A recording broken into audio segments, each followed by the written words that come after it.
Brian, a little bit of NFL breaking news as you are joining us here. This coming from Tom Pelissero of the NFL Network.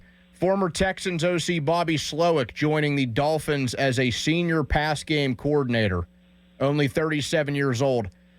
Can you I love that. Explain to me why the Steelers couldn't do something of that nature? First of all, I love when a young person gets like the senior title in something, and especially somebody like Bobby Slowik who looks even younger than that, I feel like. I mean, he looks like he's like 25. So that's always very funny to me that he's going to be a senior passing game coordinator. In all seriousness, it probably speaks to he got a little bit more change from Miami to be in that role, and obviously he's going to have some say-so in that offense.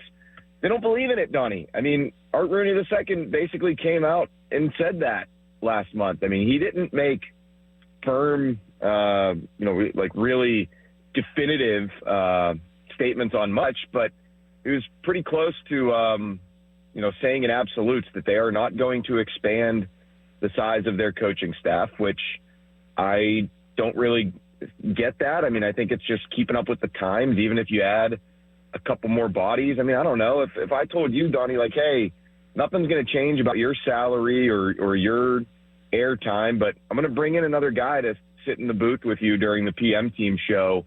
He's going to handle some of your duties so that you can sink your teeth into your night show a little bit more. You wouldn't turn that down, would you? Don't you think that would make for a better product? Yes. Actually, I love that idea, Brian. You can email that to craig.riley@odyssey.com when you get the chance. I have Craig's cell, so okay, I'll perfect. just reach out to him directly. Yeah, I love that idea. Take a little bit off my plate while I'm going to prepare to pull a pretty regular Ernie Banks shift. Yes, I do love that idea, Brian. That's just kind of infuriating to me. And people will probably quickly push back like, no, they have this guy to do this. They have Mike Sullivan to do this. So why would they need somebody like Bobby Slowik?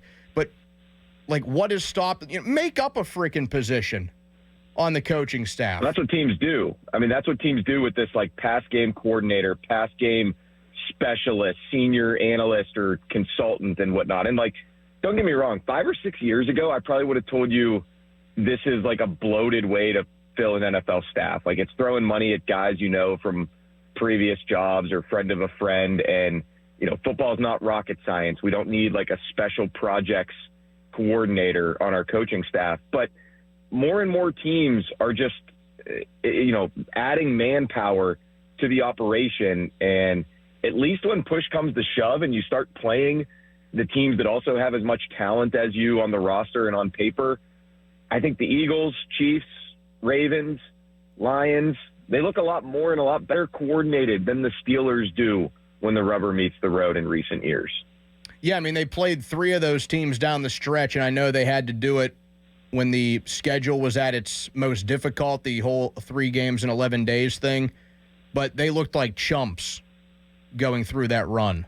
Like, they were chewed up and spit out by 3 of those 4 teams you mentioned that they ran into in December. When it got to crunch time, we were able to find out where the Steelers were really at.